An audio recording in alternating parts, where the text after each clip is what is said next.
Hi, Marilyn here with Saturday Sampler Plum Fusion for August, and we're working on the piecing for block 10. Okay, so the first thing that we're going to be working on are our half square triangles, and we're making half square triangles A and B. And so you're going to be gathering fabrics 2 and 8 of each of those. You're going to yield 8 half square triangles, and then for B, you're going to be using 2 of fabrics 3 and 8. And of course, you're going to be cutting those down to 2.5 inches. And so here are my half square triangle A that you're going to get 8 of, and they look like this. And then these are my B's, and they will look like this. And so you will then move over to make your corner units. We've made many of these so far, and they'll be laid out, and I'll kind of move this off to the side, but they'll lay out with one of your half square triangle B and 2 of your A's going that way, and then 1 of your square fabric ones. And these should piece together and measure to 4.5 inches. And these arrows indicate pressing. And then the final pressing, it doesn't matter which direction you do. And so these are going to be fitting into your squares on each of the corners with the dark going in. And when you look at the block, you can see on point, but this is the, where is the piece now? I can't see it. Oh, it's right here. Boy, it melds all together, doesn't it? But there's your pieces in the corner right there. But they'll be blending with these other flying geese in a second here. Okay, so now, of course, we're going to be making flying geese, A and B. So for A, you need fabrics 1 and 8, with 1 as the base. You'll get 4. And B, you have fabrics 3 and 11, with fabric 3 as the base. So these are the 2. This is flying geese A, and this is flying geese B right here. Okay, 4 of each, and you're going to be cutting them down to 2.5 by 4.5, just like we have all through the quilt. And then when you get those done, you're going to be piecing them in this order right here.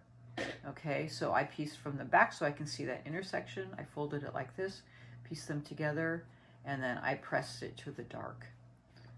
Okay, and then when this lays out, they'll be going all the way around the quilt. I don't have these pieced together, so you can see that around, but that's how it will go around the quilt with them, I guess, flying towards the center. Okay, so then the very last thing is the square and the square in the middle.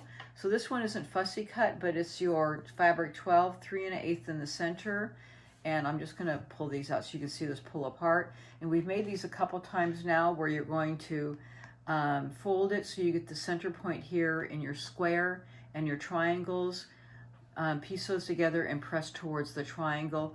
Cut off those points, and then you'll again find your center here and the center here. Piece those together, and then I used my Tucker trimmer to square those up to 4.5 inches. So that's your center there. And then these will piece in. So now I'm going to pull this in so you can see how the block goes together with that. And these would already be pieced together here. And then you would have 4 of these in each of the corners here.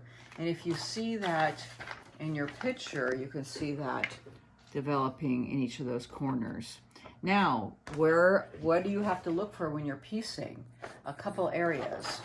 When this is pieced together, you have an intersection here and an intersection here that you have to watch for when piecing. And then you also have to have an intersection here and an intersection here on each side. So you do have some pinning to do to match those points.